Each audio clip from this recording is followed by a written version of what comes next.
Well, let me begin by thanking the Museum of Jewish Heritage for hosting this, I think, important conversation. Thanks to the book's co-authors, thanks to Mary Bisbee Beek, who helped to organize this event. Many thanks to be given, and thanks, of course, most of all, to Dr. Irene Butter. You heard the enthusiasm of my response to the book, which was read aloud before, so I won't read it aloud again. But I will say that it is an extraordinary book. Extraordinary in part simply because it tells the story of the Holocaust over again, and every time that you read it, that may come as a shock. But also extraordinary because of the transformation that it describes of Irene as she went from her original experiences as a small child in Germany through the many painful experiences of the war, and then on to a life afterwards. It's very encompassing, it's very humane. I think it's a very, very important book, so I'm honored to be here with you. Thank you very much. So why don't we begin with your just giving a quick description of sort of what happened and where you were and where you went. So my book is a memoir that covers the first 15 years of my life. I was born in Berlin, and at age 7, my family left to immigrate to the Netherlands because of Hitler, because of the persecution of the Jews. My grandfather owned a bank in Berlin. My father was the partner, and when the bank was taken away by the Nazis, because Jews were not allowed to own a bank anymore, my father was unemployed, and that led him to the Netherlands, hoping that we would be safe there. We were in Holland 2 years before the invasion by the Nazis, and of course instantly Holland became an occupied country. Things happened very gradually. Rights were taken away from the Jews one by one, and of course the worst was the deportation eventually. So we were deported to Westerbork first, which was a concentration camp, but also called a transit camp.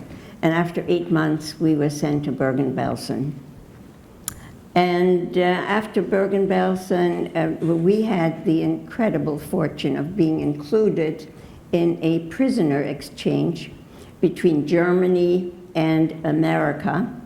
America was sending German citizens who had lived in America but couldn't go back to Germany when the war began, and held Jews with American passports for this prisoner exchange. And we were included in one of the few transports out of Bergen-Belsen after having been there almost a year and barely surviving.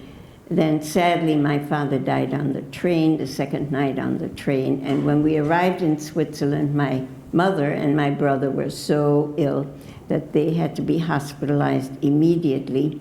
The Swiss did not allow me to stay there.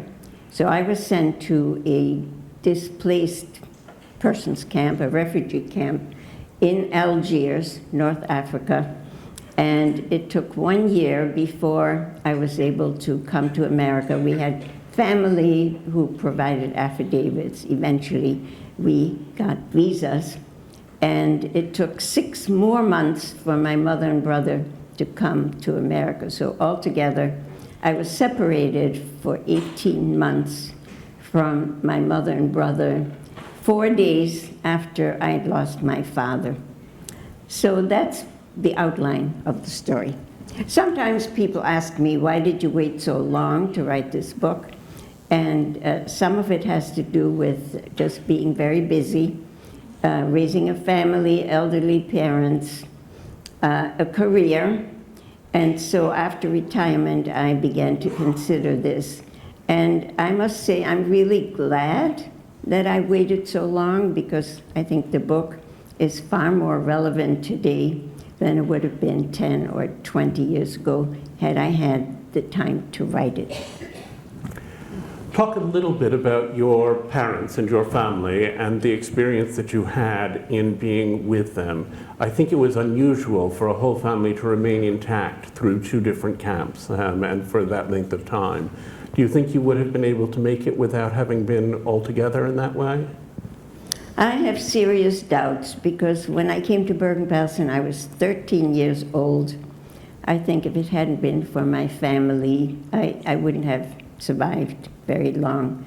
Family meant everything in those times because everyone is out for him or herself in a concentration camp, and you don't think about other people. And a child left by itself without parents could barely make it. So I think being together with my parents and my brother helped all of us, gave us resilience, gave us support, and gave us the strength to try to survive. One of the extraordinary things about the book is the way it captures the perspective of a child. I won't make the inevitable comparisons to Anne Frank's diary, but the early chapters are really written not in the voice of a child so much as from the perspective of a child. And then as it goes on, you can feel the narrator maturing even at the same time that you find the character growing older. When you were writing the book, was that something you very much aspired to? Do you think it's true to your experience? Yes, it was quite intentional to do that because there are, as you all probably know, many, many books written by Holocaust survivors, usually later on in life, and usually they were children when they experienced this.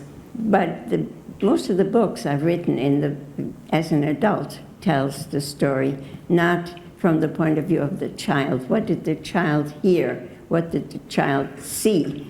And what did the child think, having the background and the conceptual information? What did a child make out of living under those circumstances? So my co-authors helped a great deal with this, and we tried very hard to incorporate the perspective and the voice of the child. I said when we spoke on the phone some time ago that I thought it was extraordinary to imagine what it had been like for Dr. Butter and her parents to go from the experience of living really in quite considerable luxury into the darkness of the camps. And you said to me luxury had nothing to do with it. It was just the dehumanizing, the same as it would have been if there hadn't been luxury before. Can you say a word about that? Well, certainly the Nazis didn't care who you were, whether you were young or old, whether you were male or female, what nationality, what color, what religion, what ethnicity. They treated everybody the same. And I really don't think that people who lived at a lower standard of living or maybe less education than my parents, that they suffered less just because they had less before the camps. But I don't know. That's just my perspective. I'm going to read you one of my favorite brief paragraphs in the book. This is about halfway through, and this is in the middle of the Bergen-Belsen section of the book. We kept trying to make sense of everything, as if an understanding would make the things better. There didn't seem to be any understanding, and certainly no promise. So I clung to the simple notion that good people were capable of surviving. Tell me about that idea of trying to make sense out of the experience and how you managed to recover from doing that in the camp itself. Well, I don't think I ever made sense out of it. But I think what helped me a great deal, and I think people who survived needed that, and of course some of it is luck, but I think you have to have a purpose, you have to have a goal, you have to have a strong will to survive when you live under those circumstances. And I did. I wanted to live, and one of my dreams was, at that time, as a young girl, I had read books about Heidi. And Heidi, there were some similarities. She had lost her parents. She went to live with her grandfather in Switzerland, and she was skiing. And so my dream was that I would survive and I would go to Switzerland and live in the mountains and learn how to ski. And that helped me. Did you learn how to ski later on? Never. There's still time. Talk a little bit about the idea that you had a self-image, which was the self-image of a victim, and before you were able to do the public speaking, Dr. Butter started doing public speaking long before she wrote the book. But when you started to speak out about your experiences, and when you started to write this book, and when you went through this period of opening up, there was a sense that you were going from being a victim to being something very different. Yes, well, certainly I had been a victim during those horrible years and all the brutal experiences. But at some point I realized that just because I had been a victim then, that didn't mean that I was a victim for the rest of my life. And I didn't think that should frame who I was. And as I thought about that, I began to realize that it's much more powerful and strong to think of myself as a survivor, because as a victim I was hopeless, I was powerless. People could manipulate anything in my environment, but as a survivor I had potential. I was able to make choices, and I could help other people and do good things and mostly move forward with my life. So I reshaped that self-image, and I feel that I benefited a great deal from kind of refiguring things. One of the things that seemed to me strikingly different in this book than in others was that you describe having really quite significant emotional attachments all the way through. You describe the connection to your parents and your brother, which was obviously the central one, but you also describe having friendships, and particularly in the description of being with some of the other girls your age, taking care of the children, and the little children, the tiny children whose parents had been sent out to work of various kinds, and how you tried to take care of them under these incredible adverse circumstances, and tried to give them comfort, but also found a connection to the other people with whom you were doing it. You said in a concentration camp everyone is out for himself or herself, but actually part of what you describe is people within the camp, most of all your parents, but also other people who were willing to pause long enough to recognize one another's humanity. Can you comment on that?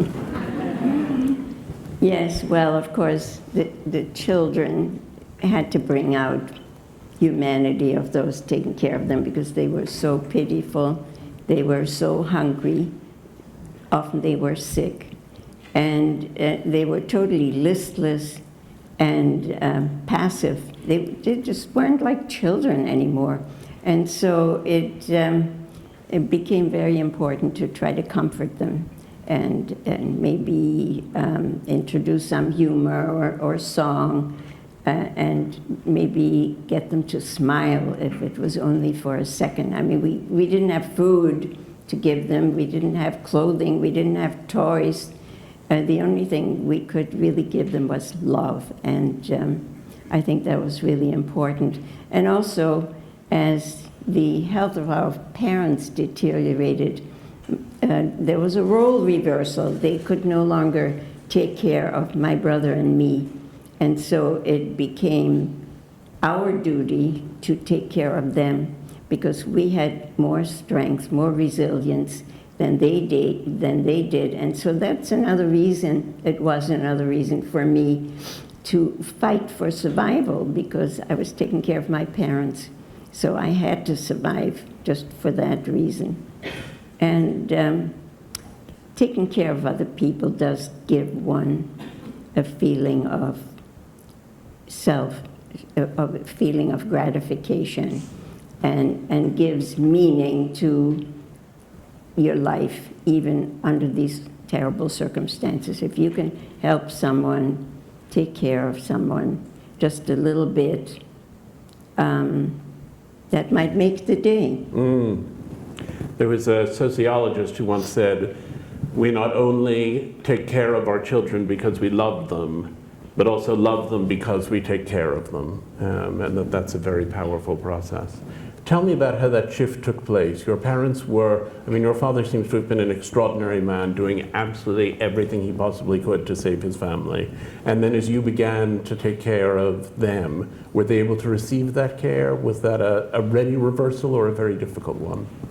Oh, they were able to receive it because my mother became very ill, and she was bedridden for several months in the camp before we left. So I was the only one who could take care of her. There wasn't anybody else around. Excuse me. And my father accepted it as well. I mean, they were so weak. They were so miserable that any help that anybody could give them would make a difference. And yeah, well, I would have liked to get more parenting from them, but that wasn't possible. And tell the story of going to be checked before you were put on the train to Switzerland, and how you and your father went down and you were mistaken for your mother. That's a very moving story. Yes, well, one day there was an announcement that anybody who had South American passports, which we had, and that was the reason we were included in this prisoner exchange, anyone who had a passport needed to report to a camp doctor at a certain place in the camp. And so my mother had already been bedridden for several months. And so my brother and I said we should try to dress her and walk her there, but that didn't work. She collapsed just right after we got her dressed and out of bed, so we took her back to bed, and then my brother and I went and had our names checked off by the doctor, and then my father came back from work, and we only found out later what had happened to him. He had been brutally beaten, but he was so weak, and he was so miserable, and he seemed to barely be conscious. And so we told him what had happened, that we had to walk with him to the station for screening, and he couldn't. He said, no, it's impossible, I have to lie down. So he did, and after a while, we begged him to come, because this seemed to be our only chance ever to get out of Bergen-Belsen. And so eventually he agreed, and he was leaning heavily on me because he could barely walk. We come to this station, and there's a doctor, and he says to my father, "You're John Hasenberg?" My father says, "Yes." And the second question was, "Are you sick?" Which seemed ludicrous question, but he said no. And then he looked at me, and he checked off my mother's name. He said, "Your children have already been here, so get ready. Tomorrow you will leave."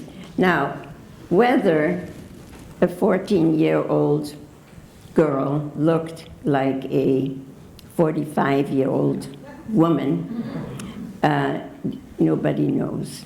Of course, we were both very skinny. We were both wearing rags. But anyway, that did it.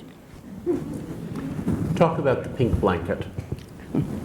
Well, the pink blanket is on the back cover of the book, and it is a blanket I had received as a young child in Berlin, and I always took it with me, and I even took it to the concentration camps, and it really gave me a great deal of comfort, like a comfort blanket can be for a child or even a person. And I always had it with me, and I still have it now. And it's, maybe you've seen the blanket that is part of this exhibition upstairs, and it sort of looks like this. And the blanket has seen a lot and experienced a lot, so I think it should also be in a museum. I hope that it will be. I'm going to read another short passage aloud. This is also from later in the book. and I'll ask you to explain what the Henke Express was in a moment, but let me just read this. Poppy liked the Henke Express, he said. He said it was important to get to know other people in other places, that if we do that, it was a sure way to have more friends and fewer enemies. I'm not sure I agree anymore. We seem to have a lot of enemies, and they had looked us right in the face. Maybe it's still true, I said. The Nazis never bothered to get to know us.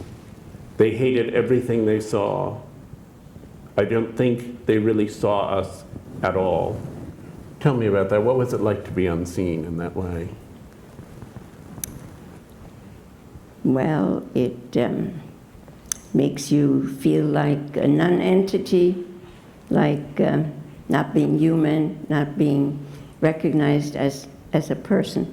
You know, in Auschwitz, of course, people just had numbers, and they were a number, and that was the only identity they had, was the number tattooed in their arms. But if people don't look at you, and if they don't call you by your name, then you feel like you're nobody and you're nothing. Right. And do you think that if you hadn't had those exchange passports, those passports from Ecuador, that your family would have survived the war? Well, of course, nobody knows, but we left Bergen-Belsen 3 months before it was liberated. And considering the conditions of my parents, I have doubts that they would have lived that long. My brother, possibly, but he had a very bad infection, so I don't know where that would have taken him. So the passports certainly were an important element. Not all people who had passports survived. Not all people were exchanged eventually. But in our case, it was a fortune, a good fortune. And can you explain about those passports? The purpose of them was not to move to Ecuador, and obviously you had not started life as a citizen of Ecuador. Tell the story about getting them, about receiving them in Westerbork, and how they came to play in your lives. Well, again, part of the exhibition here in the museum shows a consul from Lithuania, I think, who issued many passports to Jews, and there were consuls in many European countries that did the same thing, hoping that they could rescue them and save their lives. And so my father had met a friend in Amsterdam who had just received the passports for him and himself, and he gave my father the name of a man in Stockholm. And he said, just send in 4 passport pictures. And you don't have to say very much in your letter because he will know why you're sending it. And so we were hoping we would receive these passports in the mail, but that did not happen. We were deported to Westerbork, and the passports had not arrived.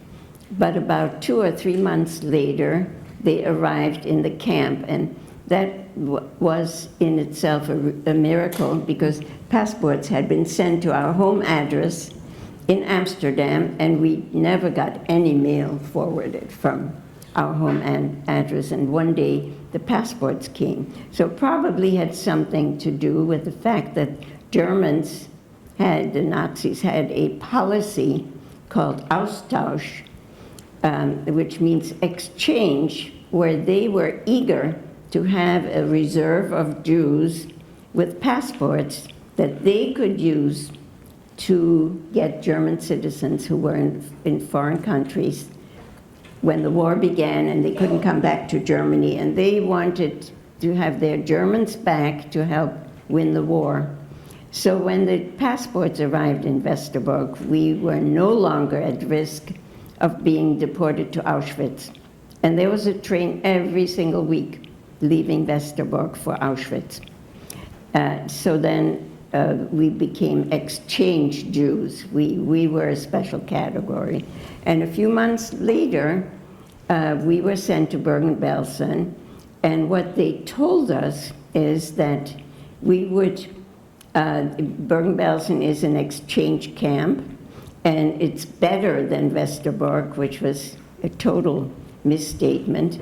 And besides that, we wouldn't be there very long because we would be exchanged. Well, it turned out to be a slow death camp. It didn't have gas chambers, but the survival rate was very, very low.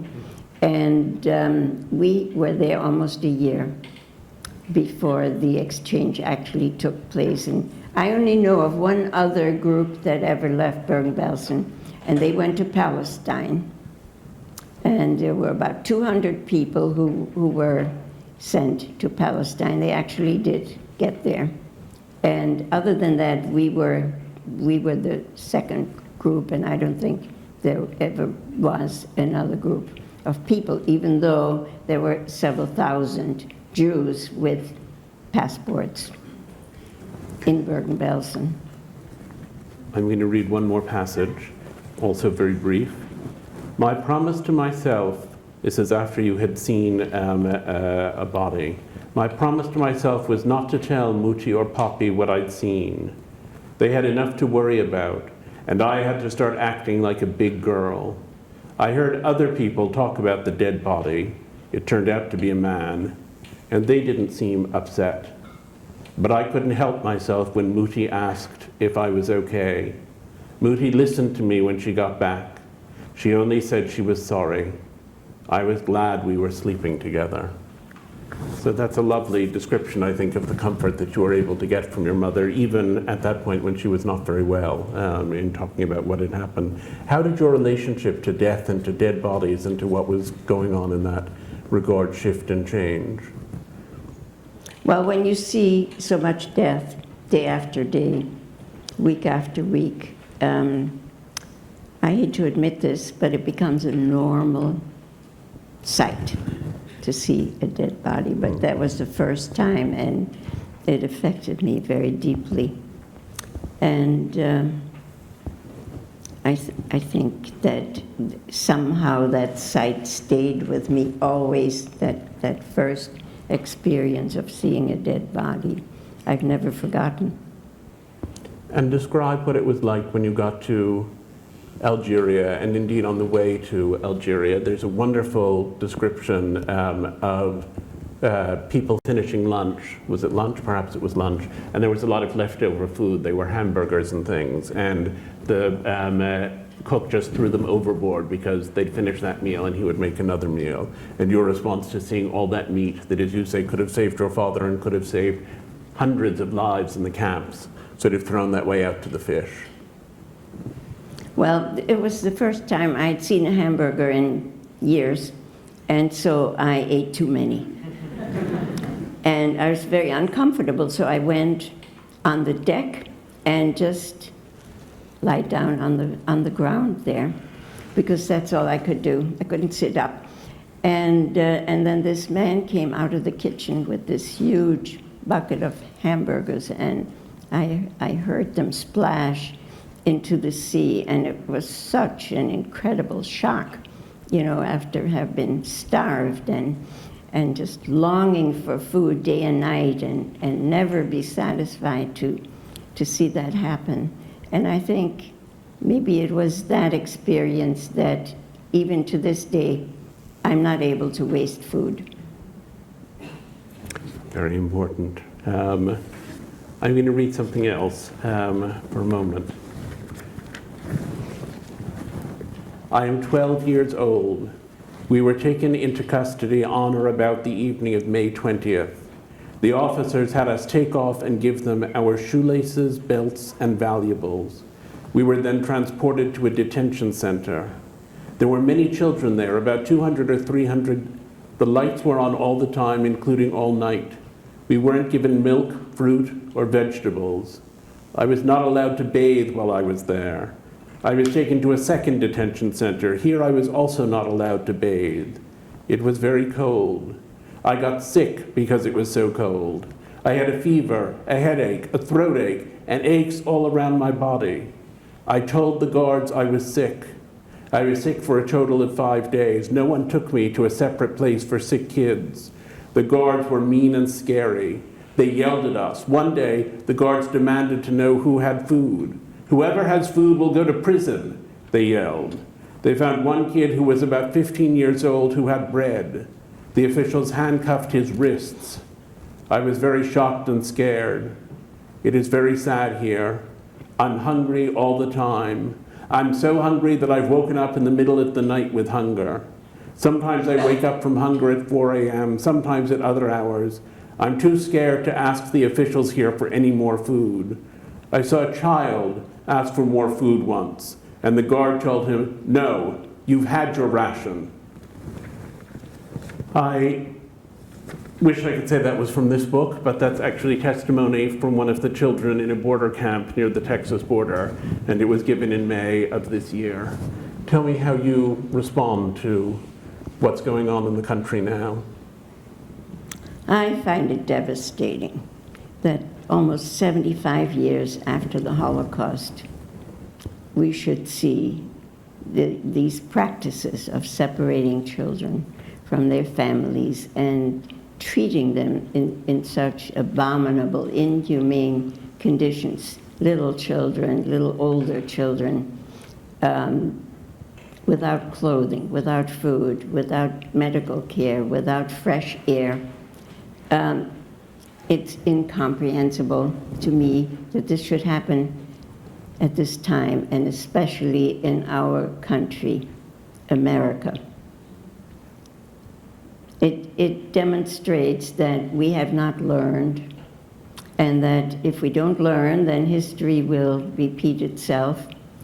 And for me, it says that we all have a responsibility to act. We can't just leave it alone. We can't just say, "Oh, that's happening in Texas, and there's nothing I can do." Each of us can do something. We can't do everything. We can't help everyone, but every one of us can do something.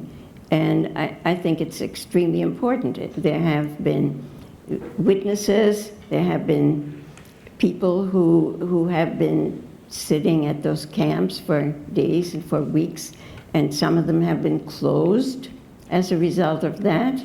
But then, unfortunately, the children are just moved to another camp, and more children are put into these circumstances. And I have nightmares about it because it's so horrible to think back of those days during the Holocaust and then to find this happening again today. And tell me about what you think people can do. What is it that one can do as an activist? You've talked a lot about the need for constant vigilance and the need for all of us to be activists, but where should we begin? Well, there are things we can do that are relatively simple.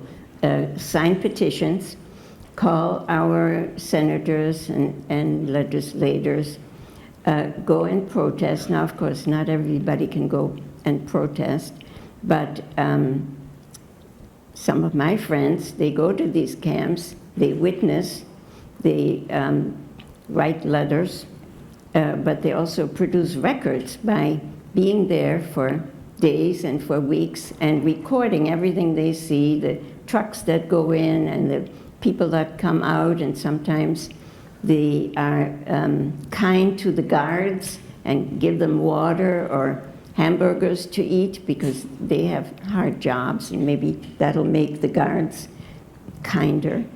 There are things, and we have to do whatever we can to influence our government. And tell me what you make of Germany today. It seemed extraordinary from where I sit to see a situation in which Germany, that's so vividly described here as, in a sense, the most brutal modern nation there has been, now as the moral voice of Europe. We've talked about how the United States is slipping. How has Germany, where of course there also is a strong right-wing movement now, but how has Germany managed to respond to the Holocaust and to the war? Well, my own experience has been extremely positive, and I'm sure I can't generalize about it, but my father is buried in a small town in southern Germany, and I have been back there about half a dozen times and have become friends with the people who take care of the cemetery. And this is a very unusual town. The high schools are named after prominent Jews who lived in that town before the war. There isn't a single Jew living there now, but descendants come and visit the cemetery, and they're always hosted generously. They have built, I think 2 decades ago, a museum of Jewish and Christian history. And a whole floor of that museum is dedicated to the contributions of former Jewish residents to the town and to the community and to the arts and to music. And they really embrace the Jewish culture that once existed. Now, the mayor of this town, I receive every year a New Year's card at the time of Rosh Hashanah, and it's in Hebrew, which I find amazing as well. They have a house that used to be a funeral home at the entrance to the cemetery. They raised 2 million euros to rebuild that house that has now become an education center. And high school students every year come in spring and in fall to help clean up the cemetery. So it's a very unusual town, and they acknowledge what happened, and they are trying to pay back, to make up in any way they can. Now, we wouldn't find that all over Germany. I wish it had become a model, but I think there are places like that, and certainly the government has taken a strong position to protect Jews and to try to stop anti-Semitism in any way they can. And what I find kind of interesting is that there are many young Jews now who settle in Berlin, and quite a number of them come from Israel. And it's kind of ironic that young people, young Jewish people, go back to Germany to find ways of give meaning to their own lives. So they've done, I think Germany has done more than any other country in restitution and any other way. But still, the forces of anti-Semitism are all over Europe now. And tell me what you make of that anti-Semitism. My own family fled various parts of Eastern Europe during the pogroms, so well before the Holocaust. I will tell you, though, that I went back to the town that my father's father had come from in Romania, and I went to see the Jewish cemetery in Dorahot, which was the name of the town. And there was a little notice saying that the key was with someone who lived over the road. And I went to see him and I said, "Can we get the key?" And he explained that he wasn't Jewish, but he liked Jews, so he would be happy to let us in to see it. But there's terrible anti-Semitism now in Romania, and I encountered some of it on that trip and on other occasions. And there is, as you say, more and more of it in many parts of Europe, including I'm a dual national of the US and the UK, and the level of rising anti-Semitism in Great Britain is very shocking. And Jeremy Corbyn's embrace of anti-Semitic positions has been deeply upsetting, I think, to any British Jews. Tell me what you make of this rising tide. I think it probably has always been there, but after the Holocaust, it was suppressed. It wasn't kosher to be an anti-Semite, and now some of our leaders have made it kosher again, and so it's just rising. Its ugly face is coming to the surface again, and it's very shocking and difficult to know what the solution would be. Right. It's very, very shocking to experience, certainly. And tell me about the business. You alluded to it before, but you arrived. Everyone said to you, "Don't think about it, don't talk about it, move forward." And then there was this extraordinary story of your giving a presentation in, I think the first school was with your granddaughter, am I right? Or My daughter. Your daughter, yes. So perhaps you can tell us that story. Yes, like many other survivors have mentioned that when they first arrived in America after the Holocaust, then the message, consistently the message was, you have to forget, now you're here, you have to start a new life, and don't ever speak about it. And if we tried, with our family anyway, if we tried to mention even the slightest incident, we were silenced. And that lasted many years, I would say 4 decades of silence, when even my mother and my brother and I rarely talked about the Holocaust. And I think it was just, it took a long time for, at least for America to be ready to listen to this.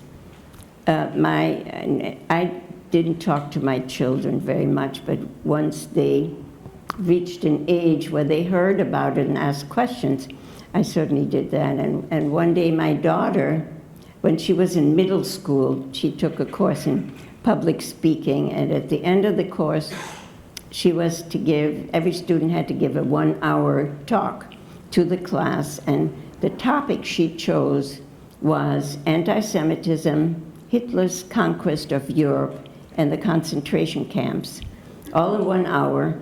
And she came home and she said, "Mom, will you be my visual aid?"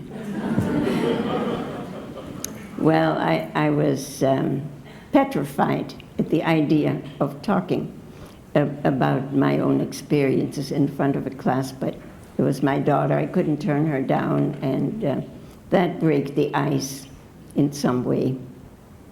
But there were other forces as well. I was invited to a panel about Anne Frank when there was a photographic exhibition that traveled throughout the country. It came to Detroit.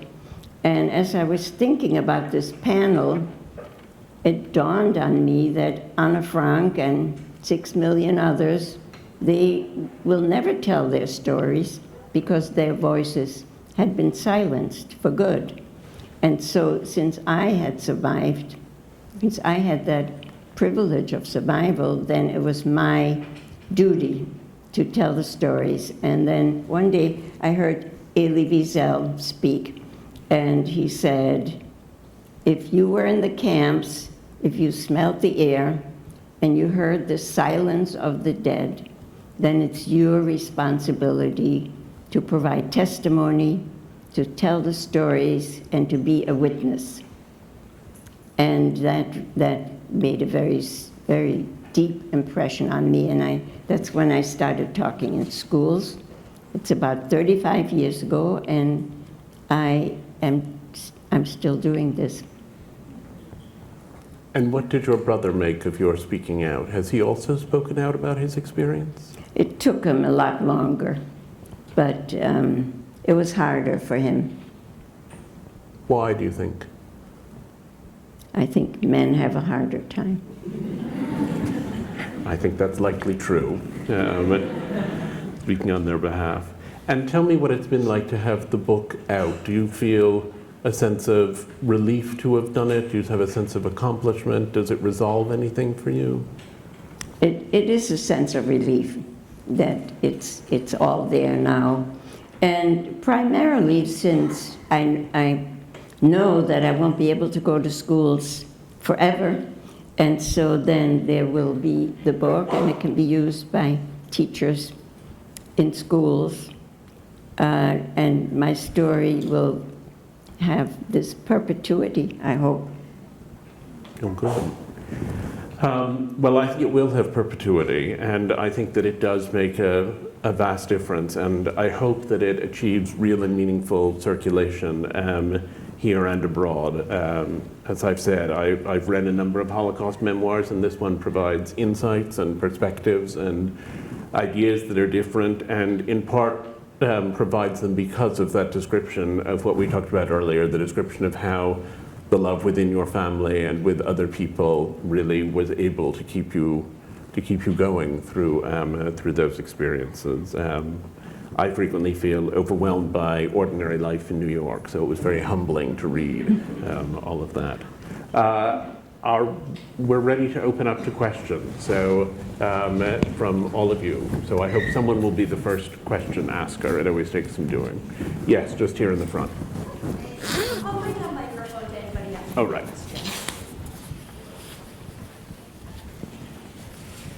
I know exactly how to ask this, but I was with someone the other night whose parents left when he was 5 in 1939. They, very wealthy family, they picked up and they left.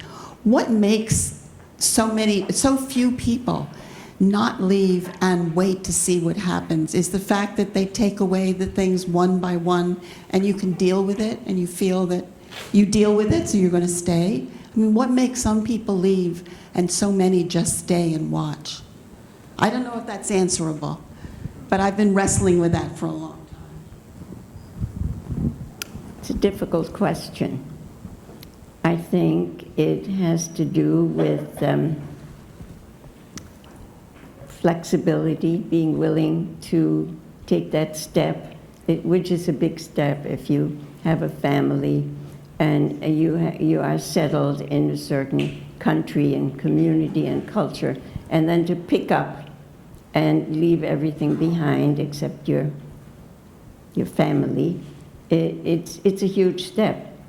For some of us, probably it's unimaginable that I would leave to live in Canada. It's unimaginable now to do that and leave everything behind. But I think it also has to do with how seriously you interpret what's happening, what's going on around you. And it's hard for human beings to accept reality, to accept the facts. And it's just like when you're smoking and you know that so many people get cancer, then you think, well, it won't happen to me. I can continue to smoke. And so a lot of people felt, it's not going to happen to me. You know, either the war will end or they will stop deporting people.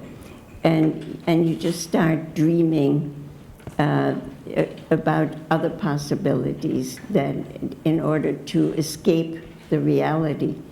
I think it's partly a difference in personality and in risk-taking, willingness to take the risk.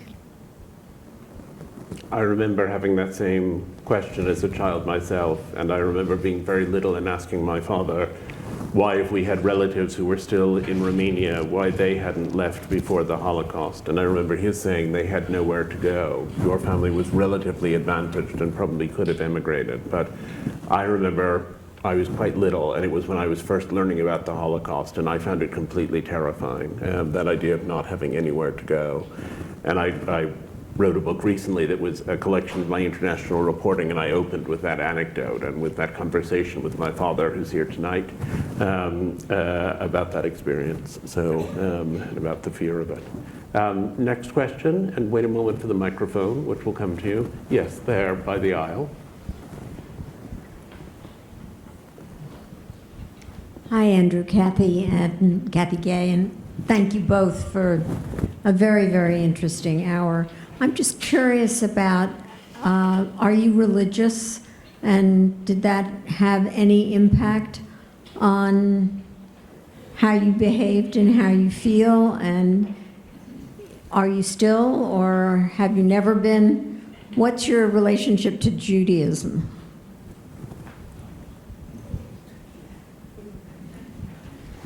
Well, that's also a challenging question for me. I did not grow up in an Orthodox family.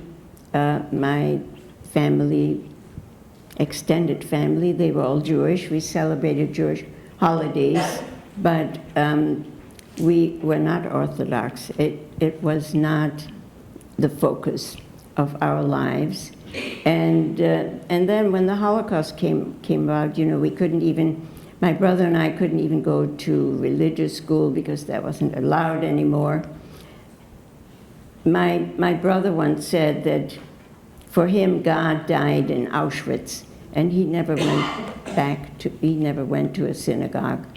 His children didn't have bar mitzvah and bat mitzvah. And so that's how he continued to live his life. For me, it isn't quite that way. I do belong to a synagogue, and we go to services periodically. We go to Torah study quite a lot. And the question of is there a God is one that I continue to struggle with. And yes, we have several hands. There's one just here and then one there.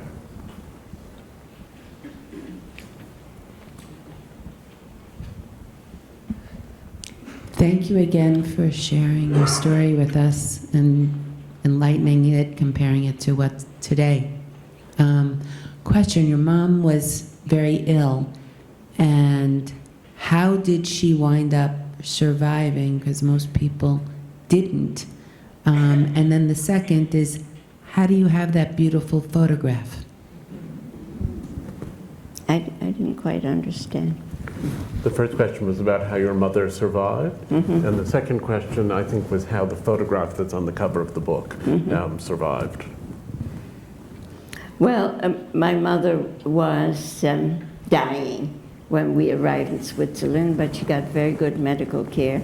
It took her a long time to recover, but she did return to good health. And the photograph, how did the photograph survive? Oh, the photograph, that's another story.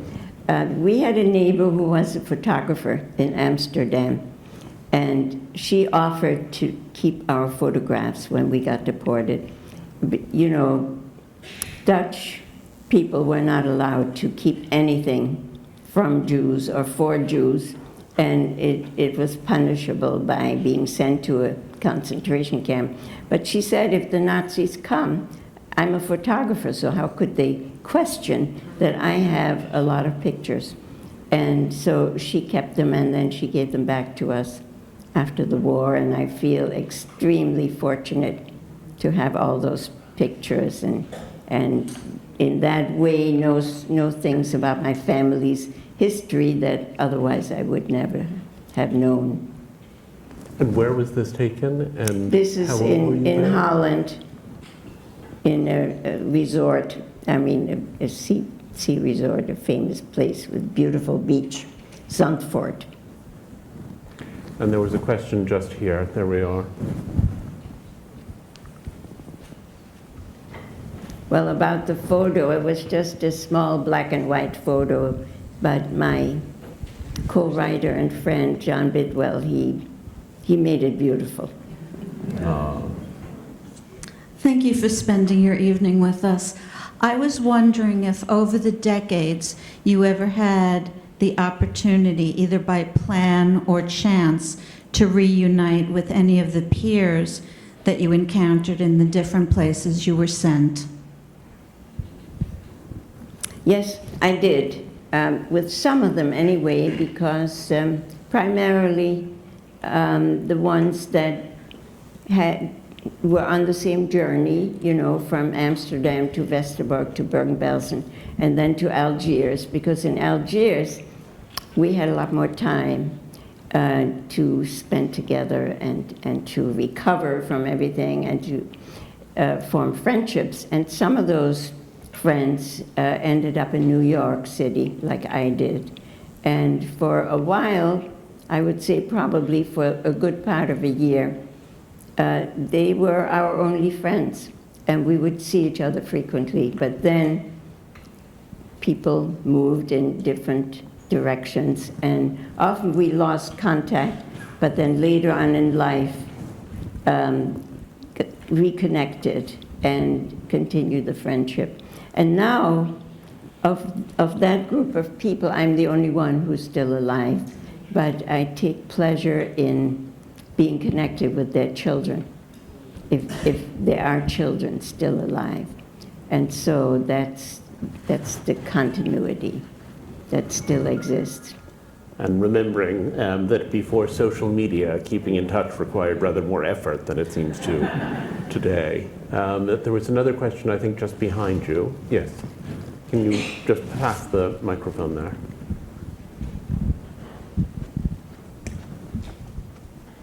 Hi, Irene. Hi, and I'm fans of both of yours, tremendous fans.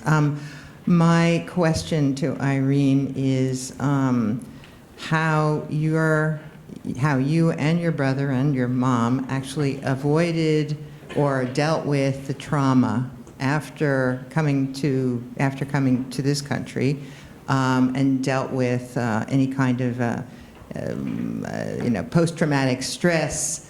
And what about the next generation, your children? Because in our case, our mom was a peer of yours, and it was a hand-me-down kind of a situation where we suffered a lot of depression, and some of my mom's post-traumatic stress was carried over into our generation. I wondered how you dealt with that.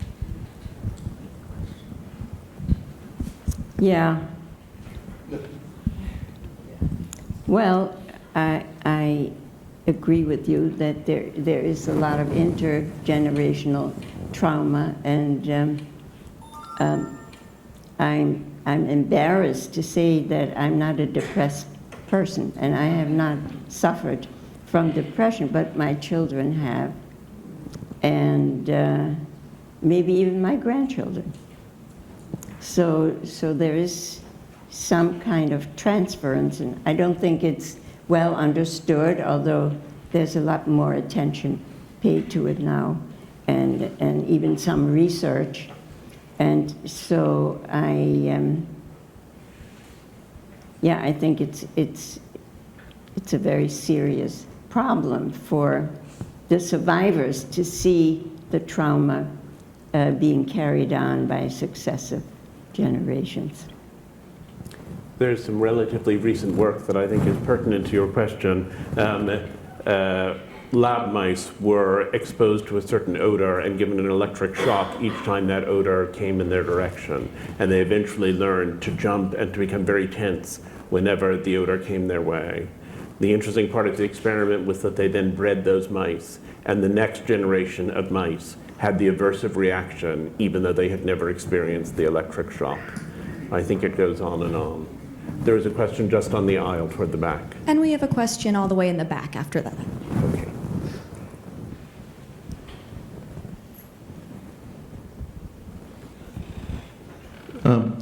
Could you talk a little more about the blanket?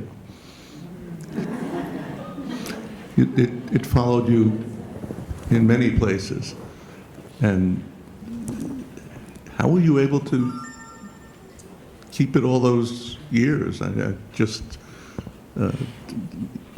an amazing story about that. I'd just like to hear more.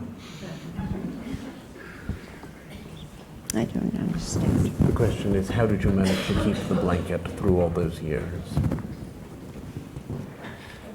I don't know.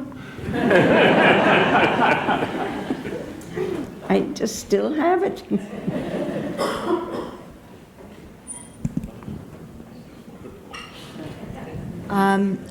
You spoke about the role reversal where you became your parents' mother. You became your parents' parents, and as a child of Holocaust survivors, I've experienced something similar, and I was wondering whether you could speak more to that point. How it affected you, becoming your parents' parents at such a young age? I didn't quite understand. How did it affect you to have to take care of your parents, to become, in effect, your parents' parents at a young age? Mm-hmm. Well, that's all I had to live for, was really my parents and my brother. And so it's just natural to do that in that situation. They were sick, they were weak, they couldn't take care of themselves. I had more energy and strength, And of course, I loved them dearly, and that's the only thing I had in the world to love. So I would never have questioned it. I love the descriptions of your father saying, "Come on, Hasenberg." Hasenberg? How did you pronounce it? Hasenberg, yeah. Come on, Hasenbergs, and sort of rallying the troops, and the good humor he managed to show really until quite close to the end there. I think we'll do a couple more questions. We have two that are both in this area here. Hi. Oh. Hi. Thanks so much for speaking and telling your story. My question is about the fact that your father seemed to have had some sort of dignified burial.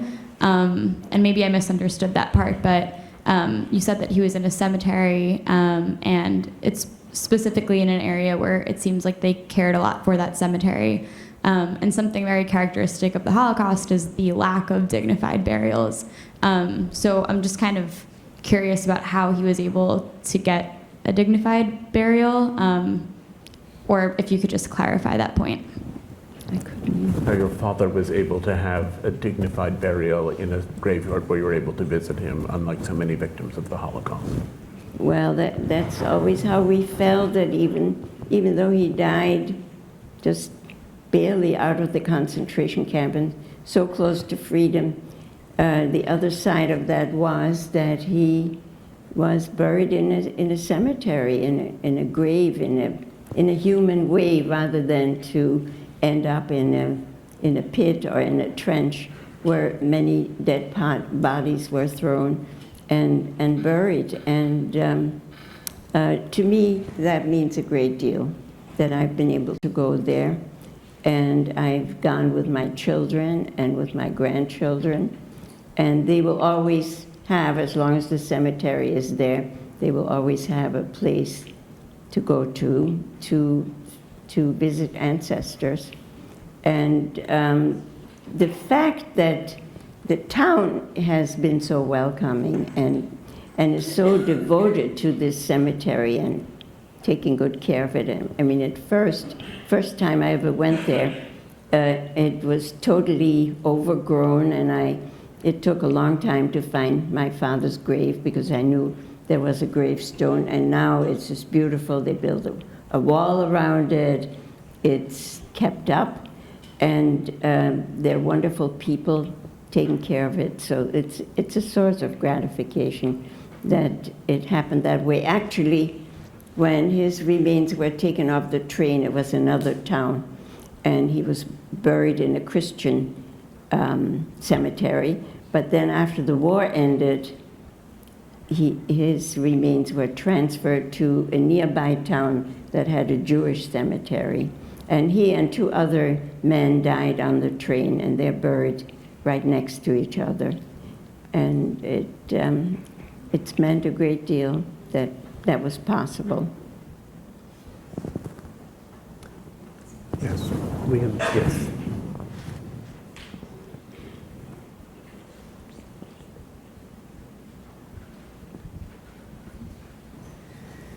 Thank you for speaking to us tonight. And I wanted to ask, after going through the experience of having to be the parent to your parents and take care of them, and then being without your family in Algiers, when you were reunited with your family, were you able, and if so, how were you able to become the child again and have your mother be the parent again? It's a good question. Well, I don't think I ever had the opportunity to be a child again because coming to America was very rough. We had nothing. We were homeless, we were penniless, and we were stateless. We didn't have citizenship for so many years, and we had nothing. My mother had never worked before, and here she was, single parent with two teenage children. So life was very rough, and my brother had a job and went to school at night, and I went to school in the daytime and worked after school. And my mother did low-skill jobs, so we had to help.